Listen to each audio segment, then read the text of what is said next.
Hey everyone. So I got a pretty interesting comment from Christian Mar 95 recently, and I gotta talk about it. He was reading about the Epstein-Barr virus. Yeah, you know that pesky virus I always talk about, the one known to be the cause of multiple sclerosis. How some folks say it feeds on eggs, gluten, dairy. Basically, if you have MS, you're supposed to avoid those foods because it might make the virus worse. He asked me what I thought about that. Well, the Epstein-Barr virus itself does not quote-unquote feed in the way living organisms do. Viruses, including EBV, are not living organisms.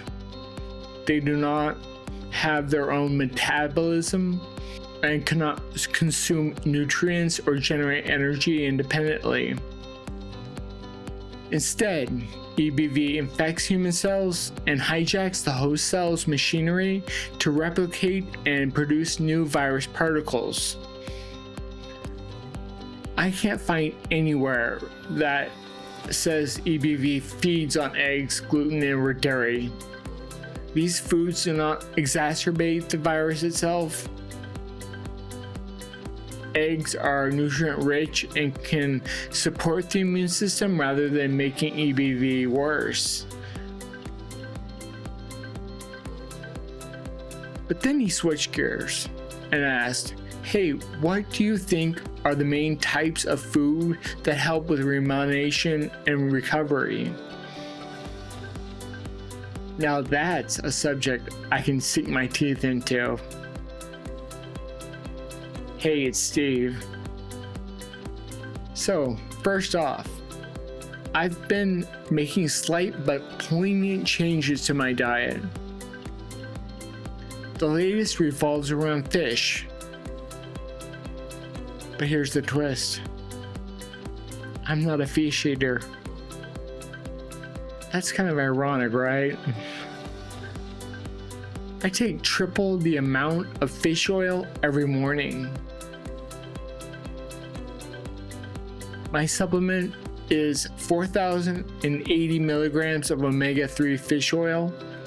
Of that, 2,010 milligrams is EPA and 990 milligrams is DHA. Don't worry if those letters sound like alphabet soup. I'll explain them. DHA is an omega-3 fat that is crucial for our brain and nervous system. Regarding remyelination, rebuilding the protective myelin sheath around nerves after MS, DHA is like the superstar player on the team. But here's where DHA shines. It helps immature oligodendrocyte precursor cells to mature into mature oligodendrocytes. Those are the cells actually producing new myelin. Without enough DHA, these cells are like rookies on the field, slower and far less effective. Research even shows DHA amps up in the genes that make myelin. So it's literally fueling the construction of workers rebuilding your nerve insulation.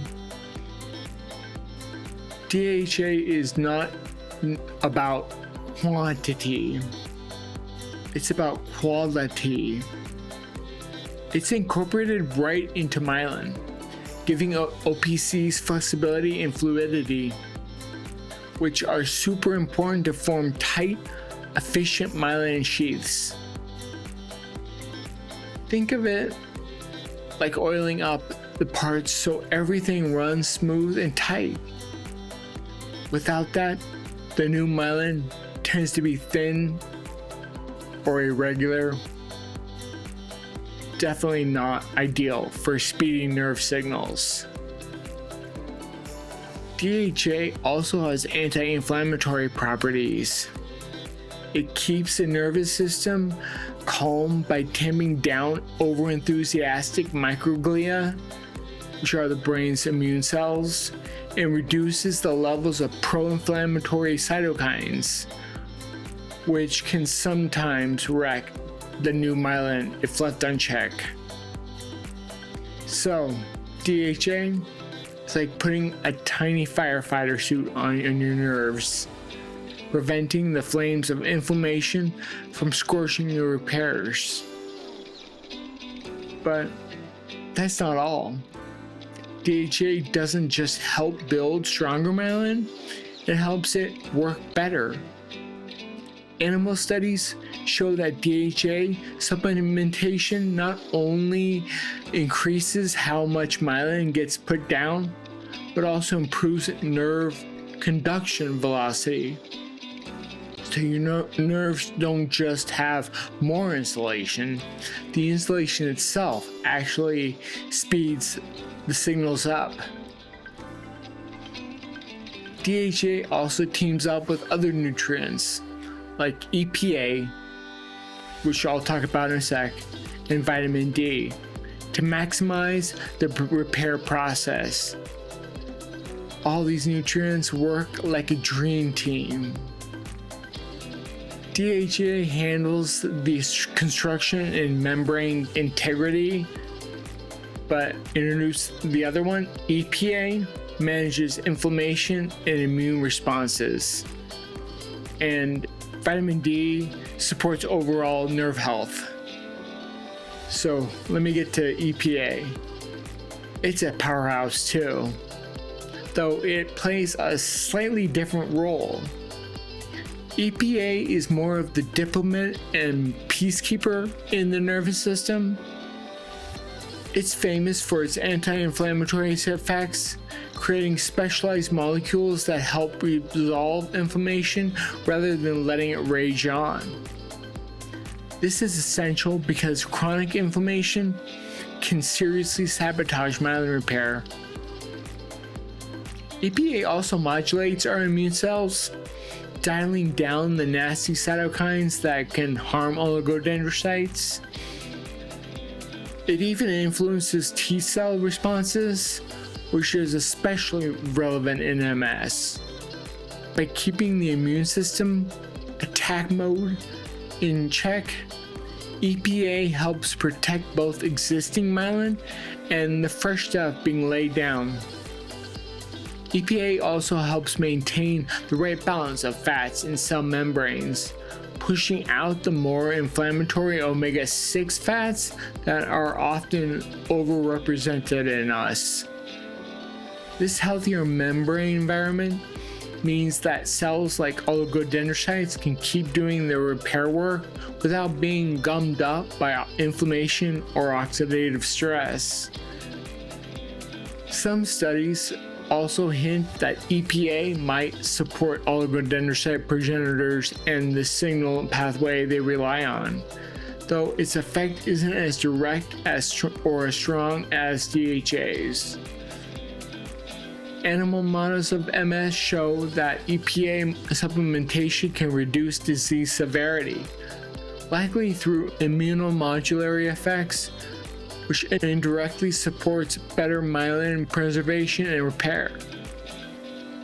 So, if DHA is the builder, EPA is the peacekeeper and bodyguard, helping create a calm environment where the building can happen.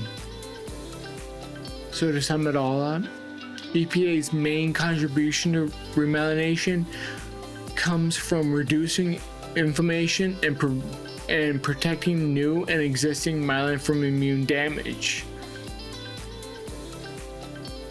Since I started triple dosing my supplementation, I have increased my intake of DHA and EPA and have experienced a remarkable enhancement in my cognitive abilities.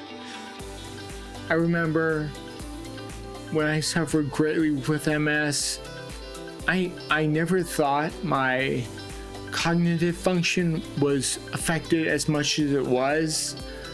But through this whole journey, I've just been getting better and better. And my speech is not slurring as much as it used to. And I mean, now that I've been triple dosing for the past few weeks, everything is just going off the charts.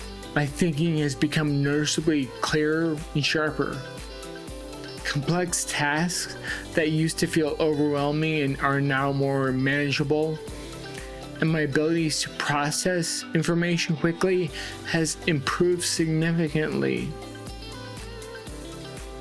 But I also think reaction times, both mentally and physically, have gotten faster, allowing me to respond to situations with greater agility and confidence. I think this boost in cognitive function feels like it's substantially upgraded all my mental capabilities and focus. But the benefits go beyond just thinking more efficiently.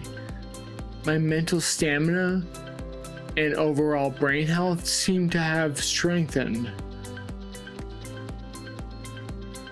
DHA and EPA both work hand in hand with each other.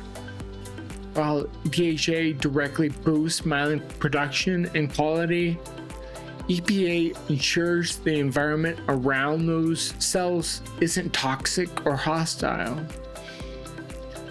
If you want to geek out with me on the actual science behind this research, show that omega-3 fatty acids like DHA and EPA promote remyelination after injury to oligodendrocytes.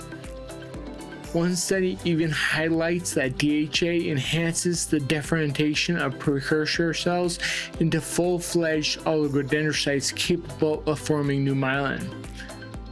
There's also evidence showing antioxidant and neuroprotective effects of DHA in animal models, improving clinical outcomes and reducing oxidative stress.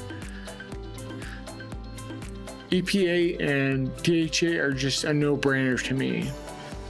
Omega-3s also help modulate microglial responses to nerve damage, potentially aiding the repair while reducing inflammation. It's about rebuilding myelin that works just like the original, tight and durable. DHA helps create this compact, flexible myelin membrane that's great as insulating nerve signals, so they flash along the nerves fast and efficiently. DHA supports proper formation of nodes of Ranvier, those little gaps between myelin segments that supercharge how nerves send signals. Without good DHA supported structures here, nerve signals slow down and just get messy. DHA's antioxidant and anti-inflammatory shield protects newly formed myelin from being broken down again, helping the repair last longer, hopefully indefinitely. It also boosts the energy and metabolism of oligodendrocytes I've mentioned before, making sure they have the fuel to do their job properly.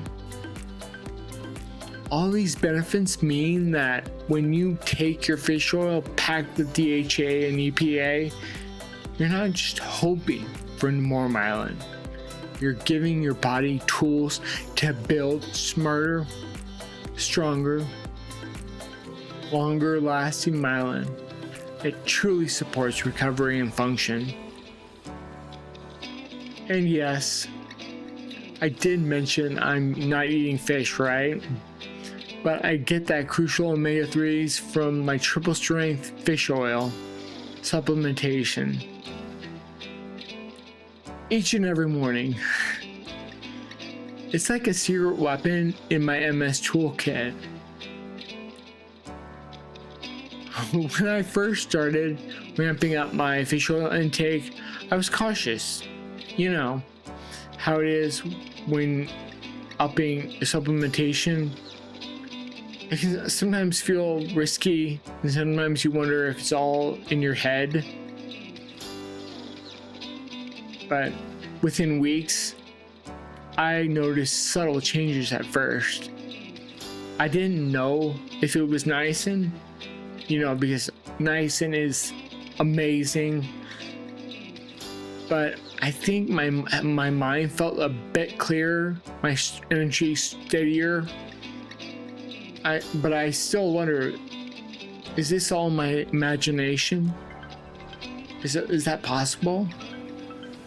But it felt good enough to keep going and eventually make this video about omega-3 oils. And I always remind myself that healing is about the long game. None of this is a magic bullet. It's more like adding solid bricks to your recovering foundation each and every day. Now, I'm curious, guys. What's your omega-3 routine like? Are you taking fish oil? Flaxseed oil? Or maybe you're chowing down on fatty fish a few times a week? Drop a comment and let me know. Also, have you noticed any changes, whether it be good or bad, since starting omega-3s? Any wins or surprising effects you feel? I love hearing personal stories because sometimes the science paints one picture, but lived experiences from you guys add so much color and nuance. I love it. And one final question. What's the most unexpected food or supplement you found helpful with your MS journey? I'm always on the lookout for new ideas. Maybe I might make a video one of these days. Thanks so much for hanging out with me today and diving into this. If you found value or enjoyed the little journey into myelin magic and omega-3 superheroes, please hit the like button and subscribe. And also ring the bell so you never miss a video. I've got more good stuff coming. Until the next one, stay curious, stay hopeful, and as always,